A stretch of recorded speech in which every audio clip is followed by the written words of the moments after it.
Bonsoir à tous, ravi de vous retrouver pour LFNA TV comme tous les lundis soirs, l'émission de la Ligue de football de Nouvelle-Aquitaine pour s'intéresser à toutes les formes de football. Ce soir, gros programme avec notre reportage de la semaine, reportage consacré au championnat de France élite de Cécifoot. Il y aura nos résumés de match avec encore une fois nos correspondants un petit peu partout en Nouvelle-Aquitaine pour vous faire revivre de la régionale ou encore de la Coupe de Nouvelle-Aquitaine de futsal. Et puis deux invités au programme, le président de l'entente sportive guérétoise Claude Morel. Le club de la Creuse a enfin gagné en 2023. Il y aura du sourire du côté de Guéret, du sourire également du côté de l'OFC Ruel avec le vice-président du club Hervé Amoni qui nous parlera notamment d'un événement consacré au foot béquille. LFNA TV numéro 83, c'est parti.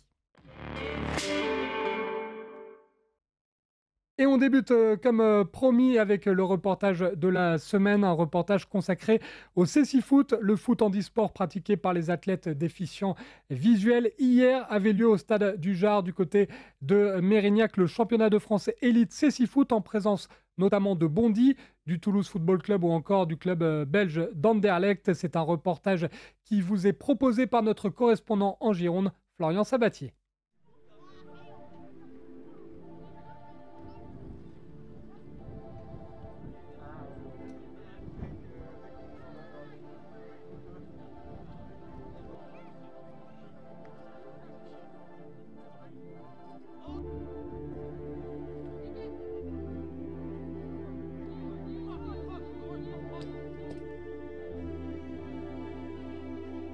Alors déjà, il faut comprendre que le SAM foot est à l'intérieur d'un omnisport, à l'intérieur d'un club où il y a plein d'autres disciplines. Et ce club a une particularité, c'est d'avoir un service qui est transverse à toutes les disciplines et qui s'occupe de proposer du sport à tous ceux qui peuvent en être éloignés. Et le Cécifoot fait partie de ces personnes qui ne peuvent pas faire du sport comme vous et moi et que le service prend en charge, mais qu'on essaye de faire en sorte qu'ils soient complètement intégrés en inclusion dans le club et donc au sein même des infrastructures du SAMFoot. Aujourd'hui, pour nous, le SAM Cécifoot, le SAMFoot, le SAM Omnisport, tout le monde est dans la même famille. Et donc c'est important que aussi le Cécifoot ait sa journée et son moment fort. Et c'est surtout pour sensibiliser, à la base c'était pour sensibiliser les sportifs du SAM Foot, les sportifs et les non-sportifs de la ville de Mérignac et de faire connaître le Cécifoot en Gironde. Donc voilà, c'était l'objectif, c'était ça, et surtout de sensibiliser à la déficience visuelle. Alors j'ai commencé au début le Cécifoot en tant que malvoyant, parce que Cécifoot il y a deux catégories, il y a les catégories malvoyants où c'est du futsal classique. Mais c'est juste les maillots qui sont bien différents, un clair, un foncé ou en fonction des pathologies visuelles. Un ballon qui ressort du sol. Donc voilà, ça c'est vraiment la catégorie malvoyant. Donc il n'y a pas de masque et c'est un ballon de foot classique. Et c'est les règles du futsal. Et après il y a la catégorie B1, donc des non-voyants et malvoyants profonds. Donc aujourd'hui, le ballon il est sonore, il y a un masque sur les yeux pour permettre, parce que voilà, moi j'ai un petit reste visuel, donc pour occulter la vue. Et après, c'est tout un travail, comme tout sportif, on s'entraîne plusieurs fois par semaine et c'est un travail de longue haleine. Moi personnellement, ça fait plus de 20 ans que je fais du Cécifoot, donc je vais dire que j'ai un peu l'expérience et le foot classique m'a permis d'avoir une technique un peu plus au-dessus peut-être.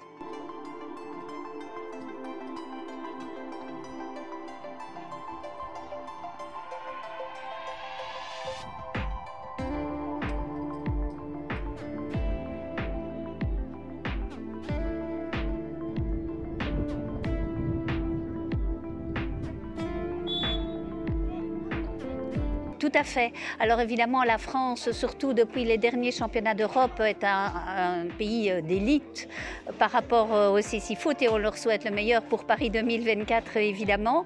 Dans notre club d'Anderlecht, il y a également des joueurs de l'équipe nationale. Et donc, oui, je pense que le niveau ici était vraiment très appréciable. Oui, il y a vraiment des différences fondamentales parce que l'essentiel en Cécifoot, c'est la communication. Comme les joueurs ne voient pas, il faut comprendre compenser les informations visuelles qui sont lacunaires par des informations auditives. Et donc, il faut leur en donner suffisamment tout en leur laissant quand même une certaine autonomie de jeu. C'est parfois compliqué de trouver le juste milieu entre les deux. Mais en tout cas, ils ont besoin de guidage qui est fait d'une part par le coach de la partie centrale du terrain, mais surtout aussi par le guide derrière le goal et par le gardien qui coach aussi sa défense, en plus de devoir sauvegarder son but. Le gardien de but, lui, il est voyant. Donc il va nous donner, surtout à sa défense, parce qu'il y a une ligne où il n'a plus le droit de parler. À partir de 12 mètres de ses buts, il n'a plus le droit de parler. Donc il donne des conseils à son défenseur. Le ballon, il est à gauche. Après, ce n'est pas du téléguidage. Souvent, les gens de l'extérieur pensent que c'est du téléguidage. Mais non, on n'est pas des petites voitures. Si on a envie d'aller à gauche, on va aller à gauche. Si on veut aller à droite, on va aller à droite. Mais voilà, c'est un atout, je vais dire. Et après, c'est une confiance avec le gardien. Comme aussi à l'inverse, derrière les buts où on doit marquer, il y a un guide. Et c'est pareil, c'est la confiance. Le guide va nous dire il reste un joueur, tu es à 8 mètres. Voilà, c'est des informations. Mais il ne va pas nous dire va à gauche, va à droite et te frappe du pied droit. Non, non. Après là, c'est le joueur, lui, il est autonome. Mais voilà, après, c'est des ressentis et des conseils en plus. Je crois aussi qu'il y a d'autres objectifs que l'objectif purement sportif. Il y a un objectif social parce qu'ils se retrouvent entre eux. Mais il y a quand même 3 personnes voyantes avec 4 personnes déficientes visuelles sur le terrain. Et donc, c'est un mixte aussi au niveau de l'inclusion. Je trouve que c'est vraiment un beau sport. Et donc, cet aspect inclusion doit et peut être mis en avant très, très clairement pour mieux faire comprendre la place de la personne en situation de handicap dans la société. C'est une manière de lutter aussi contre la sédentarité, contre le surpoids. Enfin voilà, il y a plein d'objectifs qui sont des objectifs de santé publique également. Mais l'objectif social, en tout cas, je crois que celui-là peut être franchement mis en exergue.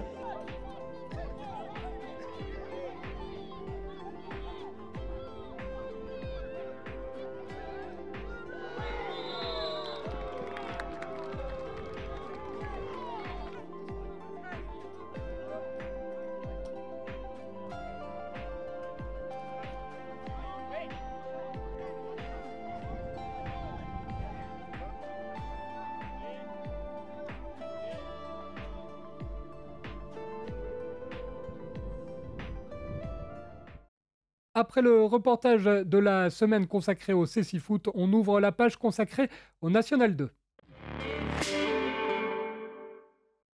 Avec les résultats de la 22e journée du groupe D qui concerne les clubs de Nouvelle-Aquitaine, vous allez le voir en tableau, les résultats s'affichaient avec le large succès d'Andrézieux-Boutéon 3-0 face au FC Vierzon, la victoire de Bourges face à Moulins-Isère 1-0, la victoire de Romorantin 2-1 contre le Gol FC, 0-0 entre la réserve du FC Nantes et le Stade Bordelais, un but partout entre Trélissac et Chamalières, un but partout également entre Angoulême-Charente et la réserve du SCO Angers, victoire importante à l'extérieur de Bergerac-Périgord qui s'impose à Saumur 3-1 et puis la victoire à l'extérieur du club de Vendée-les-Herbiers sur le terrain de la réserve du FC Lorient. Les conséquences de cette 22e journée au classement maintenant avec le leader qui s'appelle Vendée-les-Herbiers, le club vendéen qui compte exactement 3 points d'avance sur Bergerac-Périgord, 3e le Gol FC, 4e Angoulême-Charente avec 33 points, 5e Bourges, 6e la réserve du SCO Angers, 7e Trélissac avec 31 points,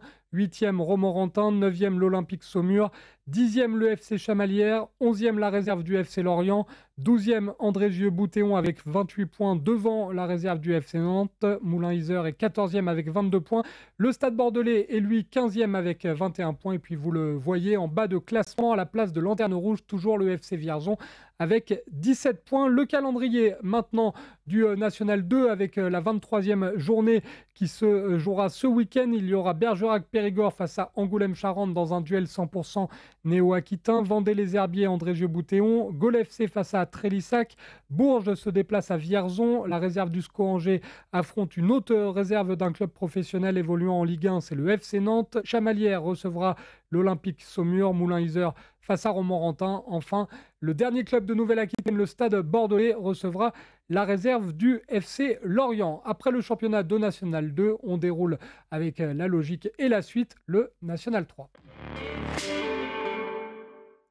On jouait ce week-end la 19e journée du groupe A qui regroupe les clubs de Nouvelle-Aquitaine. Voici en tableau les résultats de cette 19e journée avec la victoire à domicile de la réserve de Pau contre l'US Lège-Cap-Ferré, victoire 2-0 du club du Béarn, victoire 4-0 de la réserve des Chamois-Niortais face au CA Neuville, un but partout entre le Stade Poitvin FC et les Genêts d'Anglet. 4-1, la première victoire en 2023 pour l'ES Guérétoise face au Stade Montois, la Lanterne Rouge. 2-1 pour Chauvigny qui réalise une belle opération en battant par la plus petite démarche Porte entre deux mers. Et puis 3-2 dans un match un petit peu fou entre la réserve des Girondins de Bordeaux et Châtellerault. Du côté du classement, les conséquences sont nombreuses. On va vous donner ce classement tout de suite avec le FC Libourne toujours leader, mais à égalité de points avec Chauvigny. Libourne qui compte un match en moins que le club de Chauvigny. Les Genêts d'Anglet sont 3e avec 34 points. La réserve des Girondins 4e avec 32 points. 5e, la réserve du Pau FC avec 31 points devant le Stade Poitvin et la réserve des Chamois de Niortais. 8e, Châtellerault 25 points. 9e, l'Aviron Bayonnais 24 points. 10e, l'US Lège-Cap-Ferré avec 23 points. Le CA Neuville est 11e avec 20 points. Porte entre deux mers 12e avec 19 points. 13e place pour l'ES Guérétoise avec 13 points. Et la Lanterne Rouge n'est autre que le Stade Montois avec 5 points. Le Stade Montois qui a perdu donc 4-1 face à l'ES Guérétoise. On retrouve tout de suite le président du club de la Creuse. C'est Claude Morel qui nous accompagne ce soir dans la FNA TV. Bonsoir Claude. Eh bien, bonsoir à vous. On est ravis de vous avoir. On va faire notre petit curriculum vitae comme on le fait pour tous les présidents de clubs que l'on reçoit. Est-ce que vous pouvez nous présenter l'Entente sportive guérétoise? Depuis combien de temps le club existe? Où êtes-vous situé et combien de licenciés surtout composent votre club? Eh bien, le club existe depuis la fusion entre l'AS Creuse et la SPTT Guéret depuis donc 1992. Et donc à Guéret, dans la Creuse, et nous comptons à ce jour 505 licenciés. Et vous jouez en quelle couleur, président? Jaune et bleu. Jaune et bleu pour l'Entente sportive guérétoise dont on va vous parler ce soir avec grand plaisir, d'autant que c'est un week-end un petit peu particulier. C'est un week-end avec du sourire du côté de Guéret. L'équipe Fagnon qui n'avait pas gagné en 2023 a battu la Lanterne Rouge du classement sur le score de 4-1. La Lanterne Rouge chez le Stade Montois. Ça fait du bien, président, on suppose. Là, on se réveille le lundi matin avec le sourire. Oui, enfin, on avait toujours un petit peu le sourire quand même, hein, malgré ce qui se passait. Mais c'est vrai que, ne serait-ce que pour les joueurs, et puis pour tous les bénévoles du club qui attendaient cette victoire effectivement depuis un petit moment. Mais surtout pour les joueurs et leurs coachs, quoi, qui désespéraient un petit peu. On est passé pas loin sur plusieurs matchs. Et puis voilà, quand ça veut pas, ça veut pas. C'est le foot, hein. Voilà. C'est ce que j'allais vous dire. Quand une spirale négative s'installe, malheureusement, on a souvent tous les événements contraires face à soi. Oui. Je suppose que même si personne n'était résigné, je suppose que c'est quand même du soulagement pour tout le monde. Ça permet aussi de travailler et de s'entraîner avec un peu plus de confiance et de sérénité. Oui, on aurait pu craindre effectivement qu'il y ait un peu plus de démotivation de la part des joueurs. Comme ça, de perdre sans arrêt, c'est jamais très très marrant, quoi.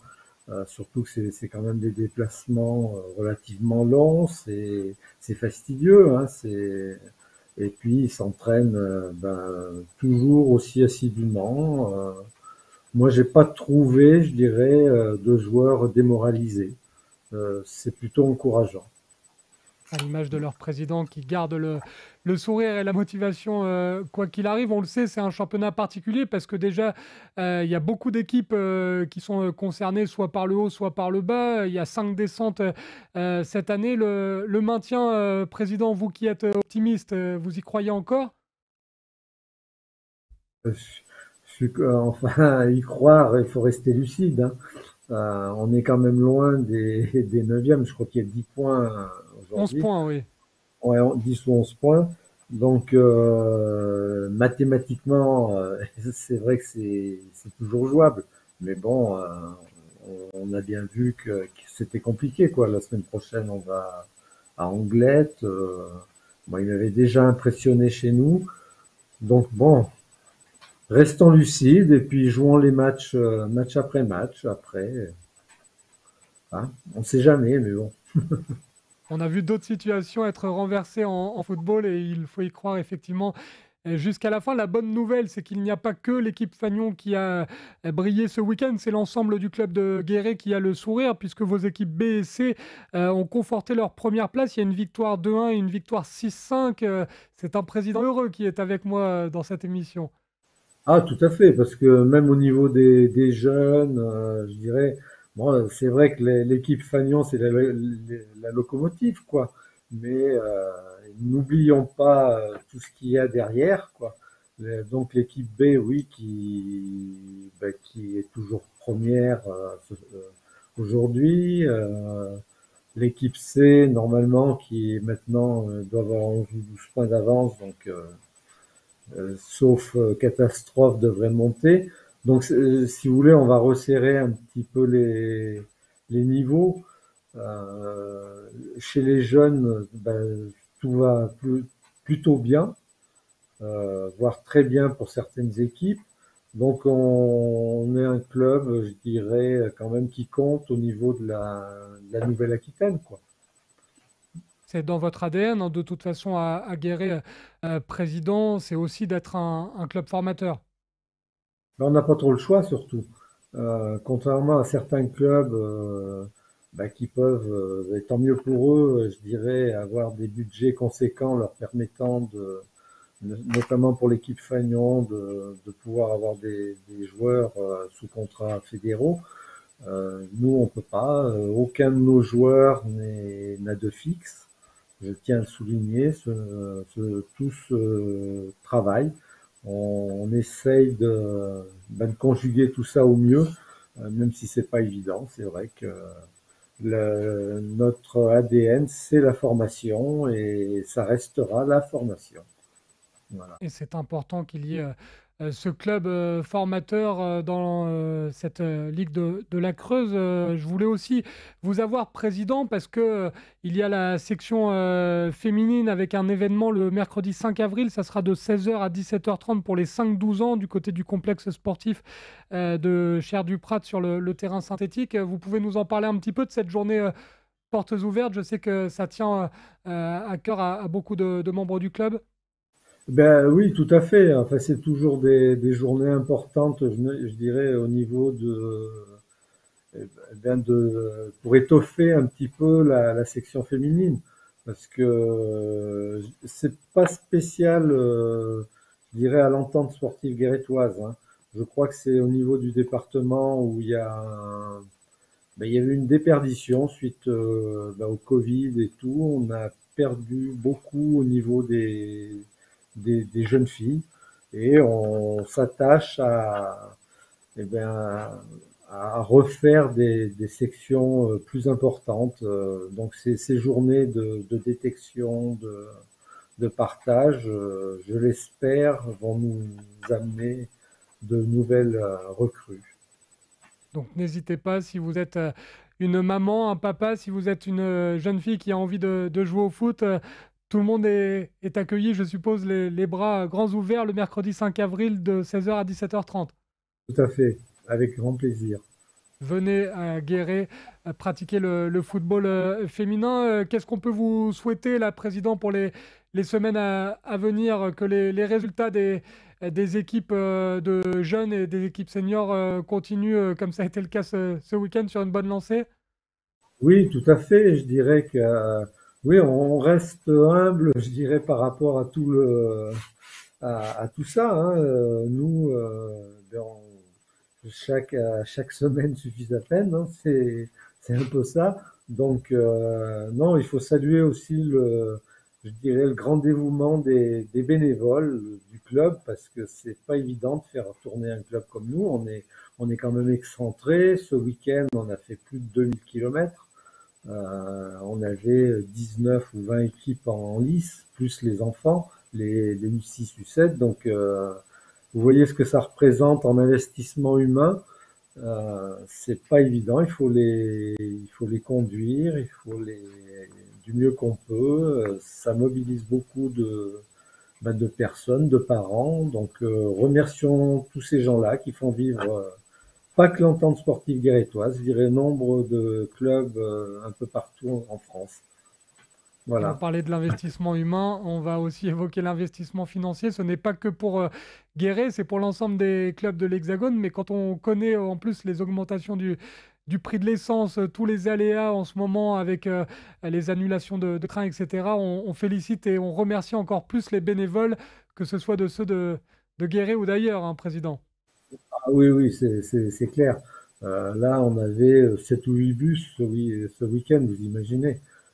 2000 km, vous faites le compte. Donc, surtout, nous, on n'a pas un budget non plus de folie. Hein. Donc, pour tout dire, c'est 250 000 € à la louche. Hein. Et bien loin de certains clubs de la poule. Hein. Et je vous dis, on fait avec ce qu'on a, du mieux qu'on peut, et je crois qu'on n'est pas ridicule dans ce qu'on fait. Et on vous félicite pour le travail accompli. On vous remercie aussi d'avoir pris du temps pour répondre aux questions d'LFNA TV. On suivra la fin de saison avec intérêt de la part de Guéret et on croise les doigts pour toutes les équipes qui composent votre club, un club très important du côté de la Creuse. Merci beaucoup Claude Morel d'avoir accepté notre invitation. Eh bien, merci à LFNA TV. Et puis, vous pouvez venir nous voir quand vous voulez. On ne vous a pas vu cette année.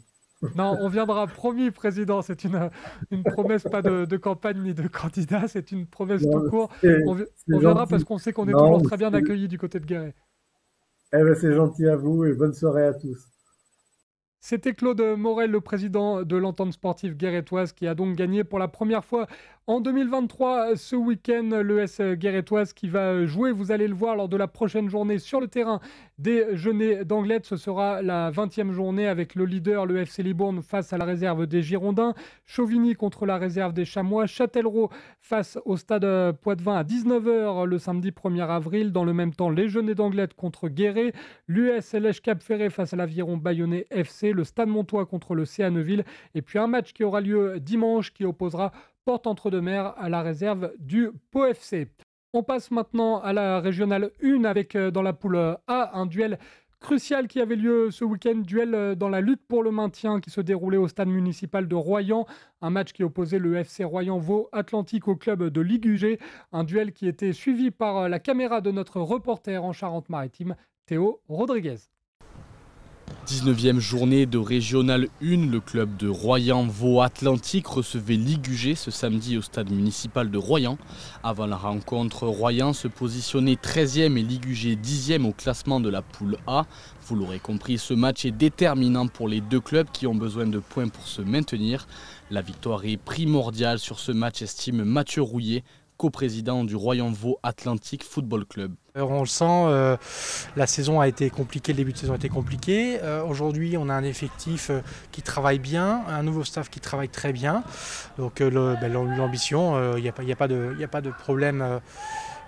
L'ambition est sereine, on est bien. Donc maintenant, on va faire le meilleur parcours pour se maintenir en Régional 1.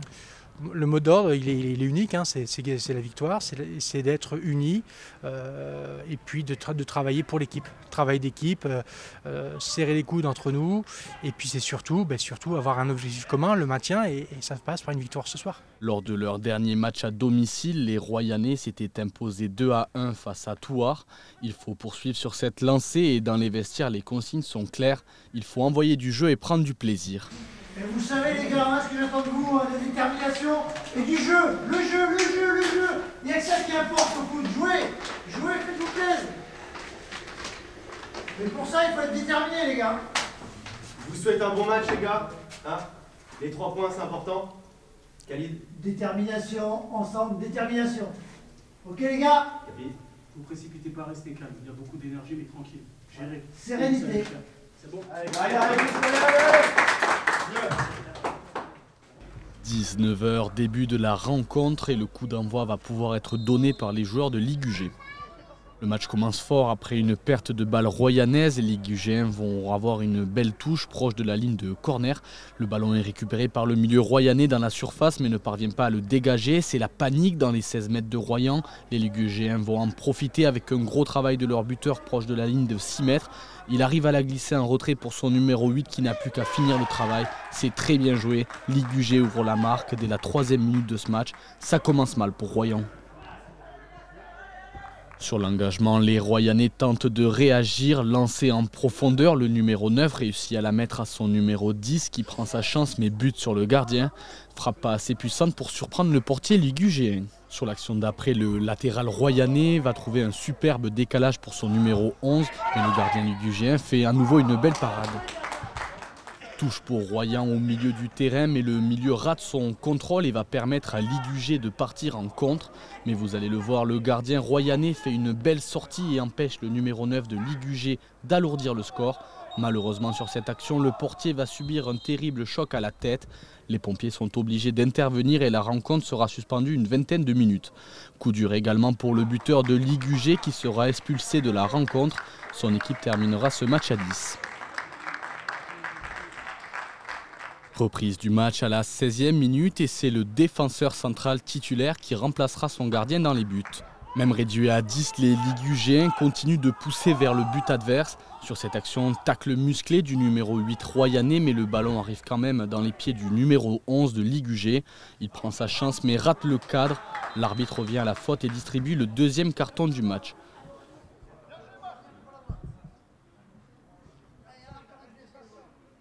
Les Royanais tentent de réagir, magnifique passe en profondeur lobée pour son numéro 9 mais bute une nouvelle fois sur un gardien dans une forme étincelante.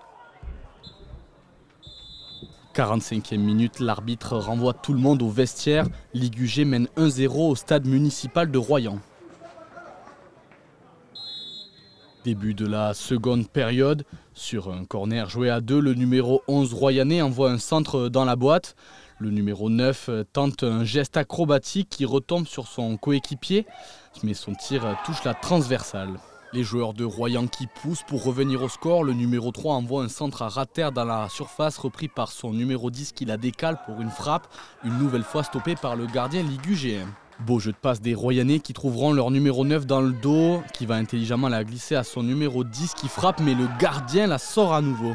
Première action dangereuse des Ligugéens qui peuvent enfoncer le clou. À l'entrée des 16 mètres, le numéro 10 prend sa chance mais ça finit dans les gants du portier royannais. Le numéro 11 part en profondeur, fait un gros travail sur le côté gauche et adresse un centre-tir mais malheureusement ça tombe sur le poteau qui sauve les Ligugéens.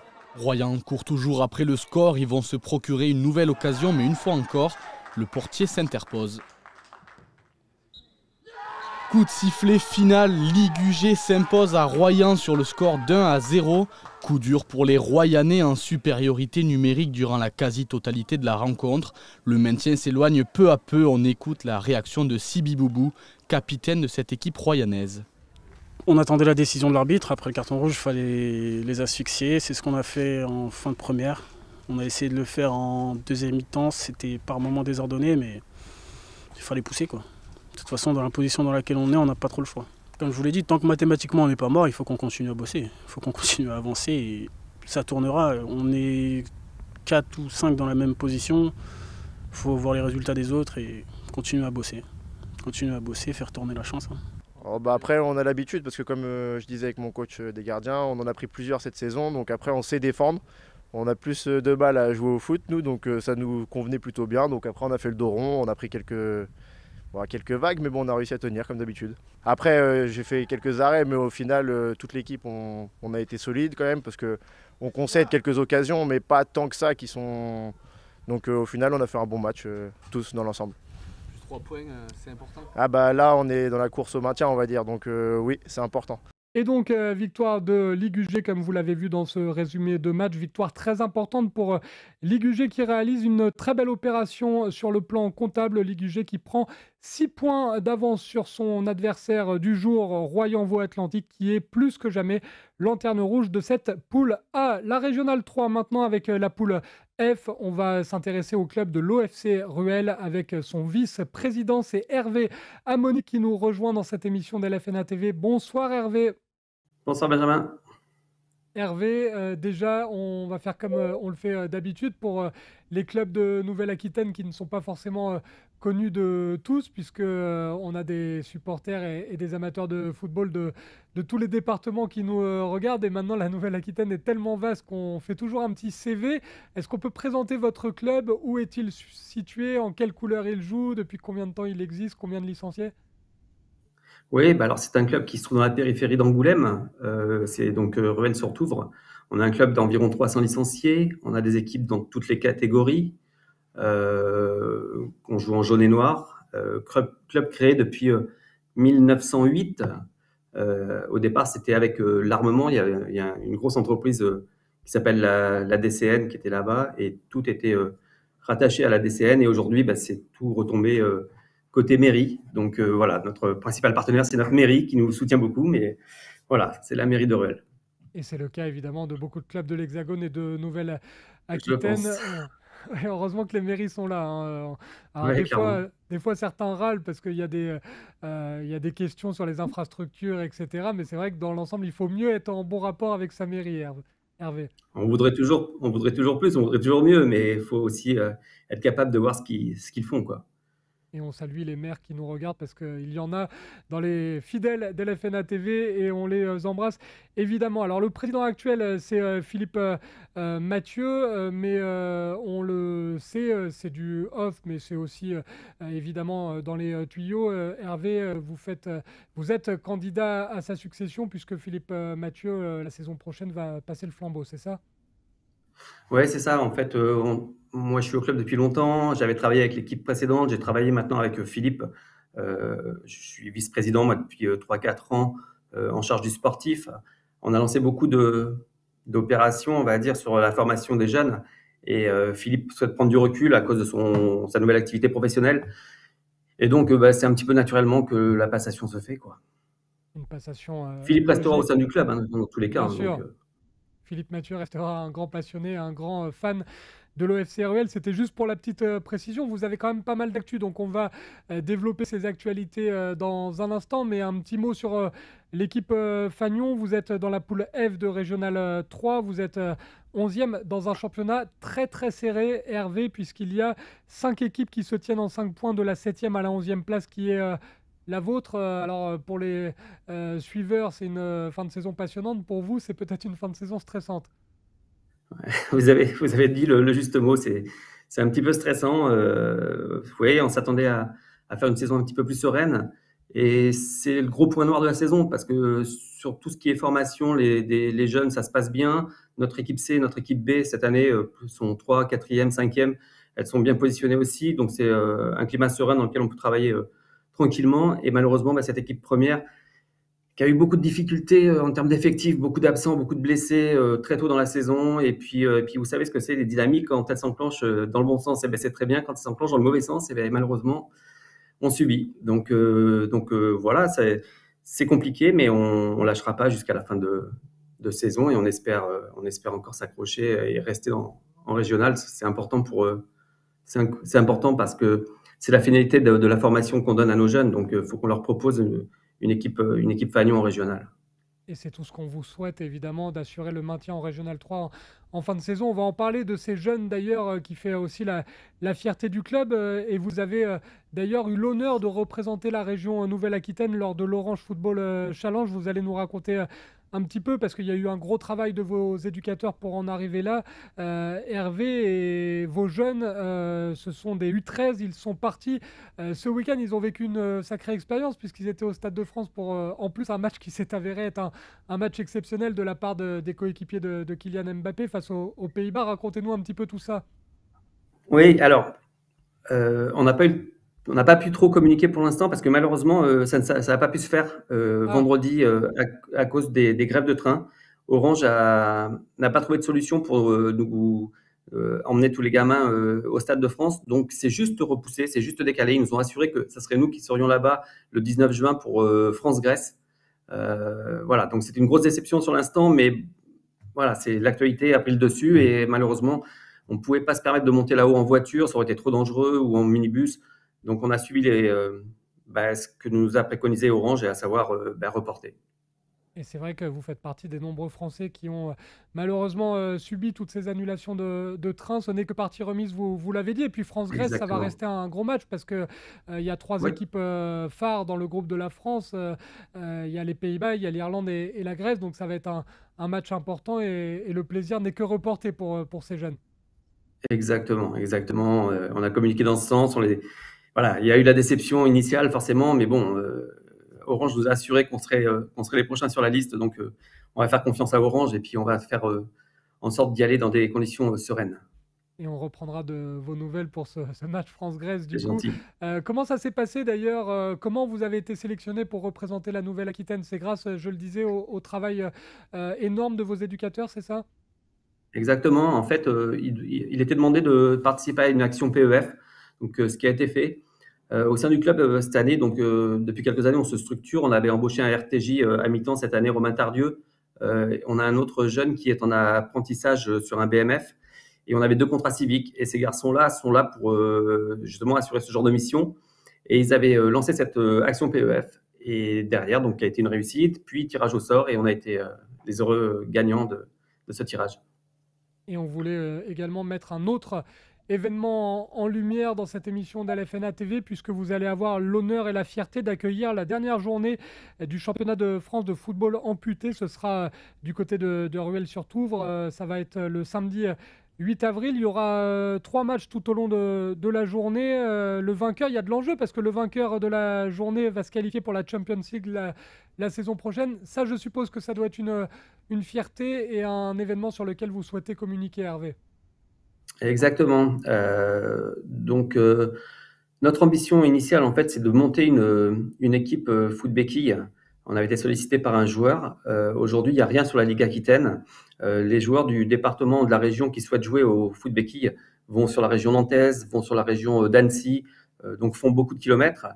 Donc, il nous avait présenté ce projet, on avait regardé, on avait étudié ça avec le bureau et rapidement, nous, en tant que club de foot, on se dit qu'on est là pour l'apprentissage du football, mais on est aussi là pour véhiculer certaines valeurs. Et l'inclusion par le sport fait partie de ces valeurs. Et donc, on a dit, bah oui, on va y aller, ça a l'air super intéressant, on va essayer de monter cette structure ensemble. Donc, c'est ce qu'on est en train d'essayer de faire depuis 1 an. Donc, on a un éducateur sportif, foot, diplômé de BMF, qui s'occupe de cette équipe. On a 5-6 joueurs aujourd'hui. On a un préparateur physique qui s'appelle Christian Bale, qui est connu dans le monde de l'athlétisme paralympique également. Il a participé au JO d'Atlanta. Et donc, pour avoir un peu de visibilité, on a convié les 3 clubs à venir sur Ruel. D'habitude, ça se fait sur Annecy, souvent. Donc là, il y a un club qui est région parisienne, un club d'Annecy et un club de région marseillaise qui vont venir chez nous le 8 avril. Et donc 3 matchs. Et comme vous le disiez, à la fin, le vainqueur aura l'honneur de représenter la France en Champions League. Donc ça va être un gros événement samedi 8 avril. Notez dans vos agendas si vous habitez dans le coin et même si vous habitez un petit peu plus loin, puisqu'il y aura, on va citer les clubs, l'ES Cernex, l'Olympique Jouy-le-Moutier et le club d'Andoum en région PACA. Qu'est-ce qu'il vous faut, Hervé? Est-ce qu'il vous faut des bénévoles? Est-ce qu'il faut tout simplement faire un appel aux joueurs qui pourraient être susceptibles d'être intéressés pour pratiquer le foot béquille du côté de Ruel? Est-ce qu'il vous faut des supporters pour encourager, des gens pour venir voir les matchs, les besoins actuels pour cet événement du samedi 8 avril, on le rappelle?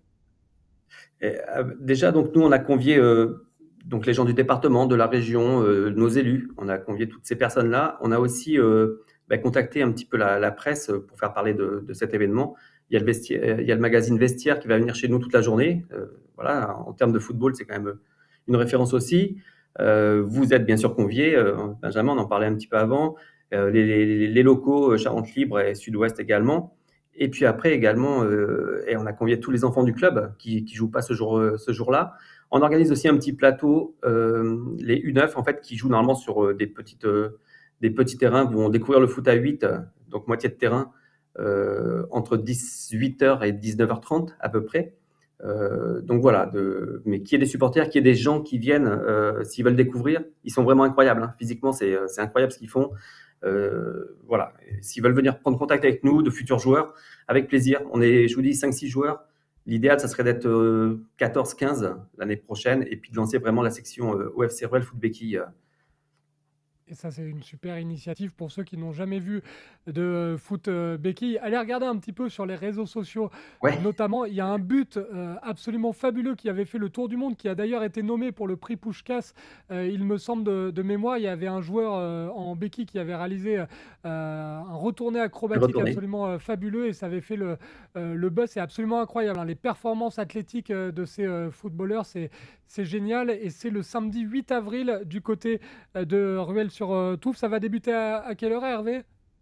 Donc de 10h à 22h30 à peu près.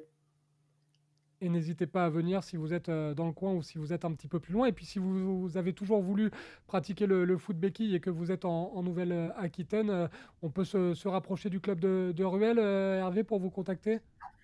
Avec plaisir. On fait minimum une séance par mois. Parce que je vous disais, il y a des gens qui viennent un petit peu loin, donc on fait une séance par mois pour apprendre à se connaître, pour découvrir, pour commencer à travailler ensemble. Et généralement, on couple la journée, on fait le matin salle à Château-Bernard, dans la salle de Christian Bale, et l'après-midi terrain. Donc terrain en herbe si le temps le permet, ou en salle gymnase si jamais il fait trop mauvais en hiver. Donc voilà, et si des gens veulent essayer, c'est avec plaisir. Et venez le samedi 8 avril, on le répète, du côté du stade de Vaugeline à Rueil-sur-Touve. Venez également encourager l'équipe Fagnon, l'équipe de Régional 3 qui va en avoir besoin de soutien pour assurer le maintien. C'est tout ce qu'on vous souhaite, Hervé. On vous remercie encore une fois d'avoir pris un petit peu de temps pour venir discuter avec nous dans LFNA TV. Merci, Hervé. Avec plaisir, merci pour l'invitation, Benjamin. À bientôt. Et on va continuer de s'intéresser à la Régionale 3, mais cette fois avec un détour dans la poule I. Il y avait ce week-end un choc entre Biscarrosse, deuxième du classement, et le leader, la réserve de Porte entre deux mers. Match qui avait lieu au stade Raoul Triscos de Biscarrosse et qui était suivi par la caméra de notre correspondant en Gironde, Florian Sabatier.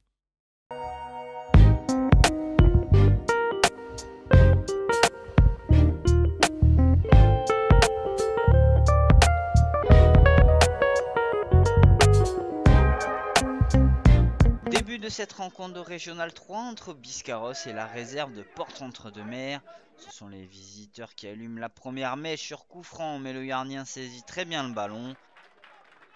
Très incisif, Denis Zerouni va tenter sa chance, mais le cadre n'est pas trouvé.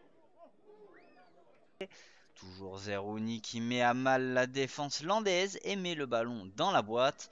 En second rideau, un véritable missile heurte la barre. Saïd Kofi enchaîne sans trouver le cadre des cages adverses. Sur une mauvaise relance, Porte entre deux mers tente sa chance avec Djibril Camara qui réalise une superbe action de soliste avant de buter sur le gardien. Sur un corner en deux temps, Mathieu Audibert tente une frappe extérieure du pied que le gardien parvient à repousser.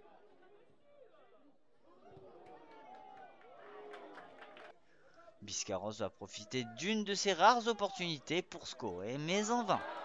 Fin de ce premier acte où les deux équipes se quittent dos à dos.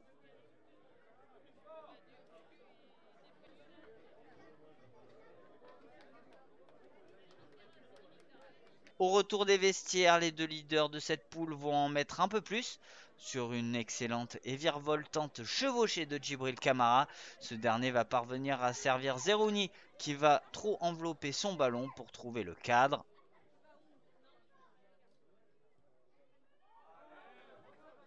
Sur un nouveau bon ballon, les visiteurs vont avoir une belle opportunité avec El Madouri, mais il ne conclut pas l'offrande. Sur une nouvelle opportunité, cette fois-ci, c'est Camara qui manque d'adresse.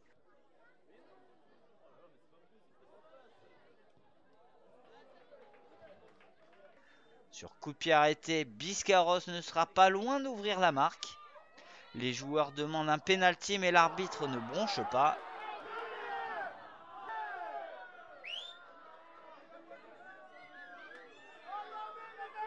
La réserve de Porte entre deux mers insiste sans trouver le cadre. Enfin, sur le corner de la dernière chance, Biscarrosse manque de peu d'ouvrir la marque. Fin de cette rencontre et score nul et vierge de 0-0 entre les deux formations.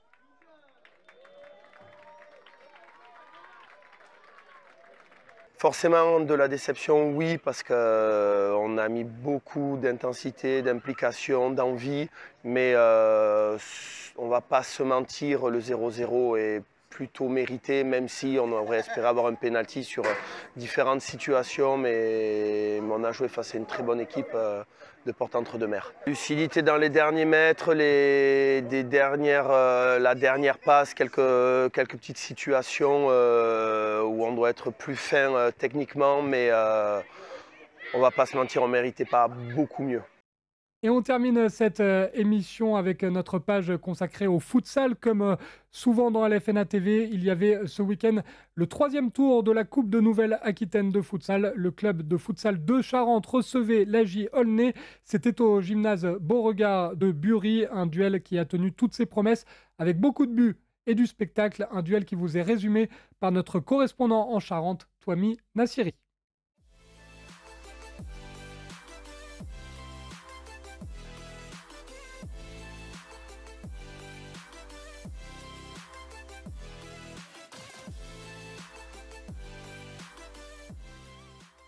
Match de coupe aujourd'hui. Le contexte il est simple, hein. Celui qui gagne continue, celui qui perd arrête. Donc c'est qualification directe, on joue contre le nez. Vous savez qui c'est, on les connaît, on les joue très régulièrement. La R1, premier en régional, qui cherche à monter. Ils sont en pleine confiance, donc à nous de les mettre dans le doute, d'accord? Pour ça, il n'y a pas 36 solutions. Ça va jouer au mental. C'est uniquement là que ça va se jouer. Ça va jouer dans l'envie, dans la persévérance, dans la solidarité, surtout la solidarité, d'accord? Ça va pas être facile, hein. C'est pas un match où on va attaquer 30 ou 40 fois par mi-temps. Ça se trouve, on aura 2, 3, 4 attaques par mi-temps. Bah, ces 2, 3, 4 attaques-là, il faut au moins que ça fasse une fois filée. Si le meneur se retrouve à jouer à un moment donné ailier ou pivot, il faut qu'il y ait un ailier ou un pivot qui vienne prendre sa place derrière. Il faut toujours, sans arrêt, qu'on ait une solution derrière. À partir du moment où on va être aligné, si on perd le ballon, c'est 3 joueurs, 2 joueurs d'éliminer. Donc toujours la solution derrière pour proposer des solutions. D'accord? Ça, c'est important. Et puis, faites-vous plaisir. Celui qui prend le ballon et qui va tout droit vers le but, ça ne va pas m'intéresser ce soir. Au contraire, rendez-vous disponible, mettez du mouvement. D'accord? Bonjour, aujourd'hui donc un match de coupe particulier pour nous puisque c'est à la fois un derby et à la fois une équipe qui joue un échelon au-dessus de nous en R1 et qui en plus est leader. Donc l'objectif va être de ne pas être ridicule si je puis dire et vraiment travailler sur une base assez défensive pour pouvoir essayer de les contenir au maximum. C'est toujours un plaisir de jouer des derbies, même si sur le papier il paraît extrêmement déséquilibré. On va tout donner pour pouvoir représenter notre ville et puis surtout se dire qu'on a passé déjà un tour qui était compliqué à l'extérieur et essayer de capitaliser sur ces bons moments. Voilà. Le coup d'envoi est donné par les visiteurs pour ce 3e tour de Coupe Nouvelle-Aquitaine. Et c'est par l'intermédiaire de leur capitaine Kevin Santa-Agueda sur cette frappe qui ouvre le score à la 12e minute. C'est sans attendre la réaction des locaux par ce but de Sébastien Michel, capitaine de cette équipe, qui permet d'égaliser à la 15e minute. Les locaux bien entrés en jeu dans cette première période et qui marquent le 2e but par l'intermédiaire d'Enzo Kai qui permet de mener par 2 buts, 1 à la 18e minute. Les visiteurs rappliquent et après cet arrêt, ballon relâché, bien suivi par Florian Guicayo qui permet de revenir à égalité de 2. Et un peu avant la mi-temps, on le voit sur cette sortie du gardien et cette frappe. Et c'est bien repris par Matteo Odello qui marque et donne l'avantage aux visiteurs avant que l'arbitre de la rencontre siffle la fin de cette première période. Le coup d'envoi est donné par les locaux et c'est Aulnay par l'intermédiaire de Kevin Santa-Agueda en enjambé et qui fait une passe décisive à Tanguy Serrier qui marque dans cette seconde période à la 29e minute. Et ça continue encore à presser. Et c'est sur ce plat du pied que Kevin, après avoir délivré une passe, marque à son tour. La réaction ne se fait pas attendre du côté des locaux par Samir Dagdaki en feu. Et sur cette frappe à la 39e minute, permet de marquer. Et ça va très vite. Aulnay répond par Florian Guicaillot qui inscrit un but à la 40e minute. Et un petit peu avant la fin du temps réglementaire, sur ses passes, c'est au tour de Lucas Perruchon de marquer ce but avant que l'arbitre de la rencontre siffle la fin du match avec une victoire 7-3 pour Aulnay. Donc le plan de jeu, on l'a fait évoluer depuis quelques matchs et on voit que ça porte ses fruits actuellement. On est reparti sur des bases qu'on maîtrisait les années précédentes et on a voulu essayer de nouvelles choses, ça ne nous réussit pas. Donc là, ce soir, les joueurs ont respecté le plan de jeu qui était initié. Ils l'ont même dépassé parce qu'on a posé des vrais problèmes aux leaders de R1. C'est ce qu'il faut se dire, 7-3 quand on est dernier de R2 face aux leaders de R1, on n'a pas à rougir. Donc c'est une vraie satisfaction aujourd'hui, c'est un vrai match de référence pour la saison. Et comme je leur ai dit, l'aventure en coupe s'arrête aujourd'hui, mais elle débute pour moi maintenant en R2 et pour la saison prochaine aussi. Oui, effectivement, le principal était la qualification. Après, ça a pris du temps à prendre forme. Après, on avait fait aussi des choix de laisser des garçons au repos ce soir, ce qui n'empêche pas que c'était un collectif qui aurait dû faire beaucoup mieux sur la première mi-temps. La seconde période a été beaucoup plus aboutie. Effectivement, une équipe de Bury qui a très bien défendu et ça a été très très compliqué de pouvoir déroger à leur bloc bas. Des solutions et un peu plus d'applications techniques et tactiques ont permis de prendre l'avantage au score sur la seconde période, plus largement en tout cas. Mais encore trop d'erreurs, trop de petites erreurs individuelles et tactiques à gommer. Autre duel qui nous a intéressé ce week-end dans le 3e tour de la Coupe de Nouvelle-Aquitaine de futsal et qui était suivi par nos caméras. La rencontre au gymnase François Mitterrand de Pessac entre la réserve du Pessac FC et le club de Pauillac Saint-Laurent. Cette fois, c'est notre correspondant en Gironde qui vous propose ce résumé. C'est Florian Sabatier.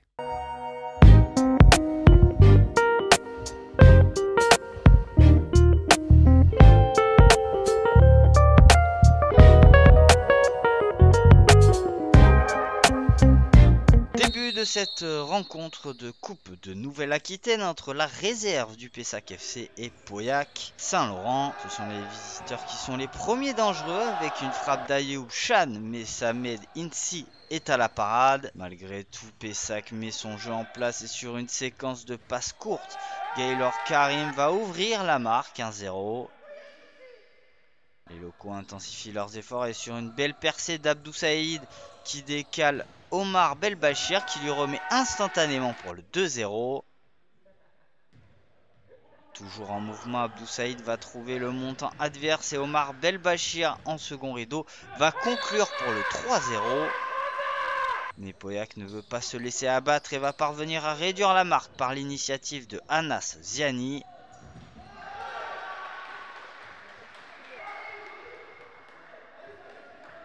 Insatiable, Pessac va profiter d'une belle relance pour accélérer et Abdou Saïd sur une belle frappe croisée s'offre un doublé pour le 4-1. Fin de la première période et c'est Pessac qui mène logiquement à la pause. Au retour des vestiaires, Abdou Saïd est toujours virevoltant et n'est pas loin d'inscrire un 3e but à son actif. Pauillac croit en sa bonne étoile et sur une frappe puissante de Anas Ziani, ils réduisent l'écart. Sur un contre 1, Karim tente de remettre un avantage conséquent en vain. À quelques minutes de la fin de la rencontre, les visiteurs vont réduire l'écart avec Mostafa Mash qui décoche un véritable missile pour le 4-3. Fin de la rencontre et c'est la réserve du Pessac FC qui se qualifie pour la suite de la compétition. Ouais, on savait que ça allait être un match difficile. On a déjà joué contre eux la semaine dernière en championnat et on a fait un match nul, donc on était concentrés, on était prêts et on a réussi à gagner même si c'était compliqué. Ouais, franchement, en plus le futsal ça va très très vite. On peut marquer 2 buts en 1 minute comme on prend 2-3 en 1 minute, donc c'est sûr qu'on était concentrés jusqu'à la fin. Moi je pense que 10 minutes de plus, ça aurait joué à notre faveur. Il y a eu un très bon gardien chez eux, qui franchement il nous a fait des arrêts de fou. honnêtement. Après, oui, c'est une équipe qui a l'habitude du ballon. On sait très bien qu'ils allaient avoir la possession, on sait très bien. Mais on sait que nous, on est des joueurs de ballon, très techniques. On sait qu'on peut faire quelque chose. L'année dernière, on arrive en demi. Voilà, là, on a eu beaucoup de blessés cette année. Ça a été difficile avec le changement de coach et tout ça. Mais franchement, voilà, c'est pas démérité c'est pas démérité pour Pessac. Ils méritent. On leur souhaite une bonne coupe, d'y aller le plus loin possible. Et après, nous, on va se concentrer sur le championnat.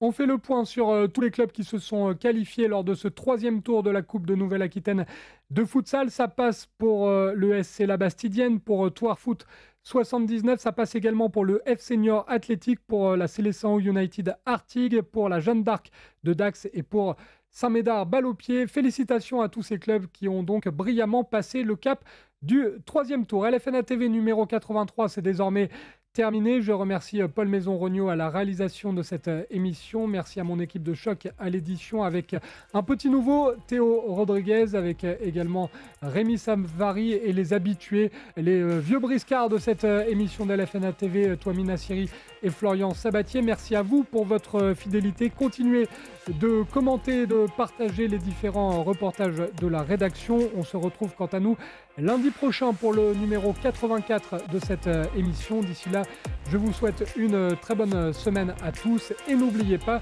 le football, qu'il soit amateur ou professionnel, ça reste un jeu.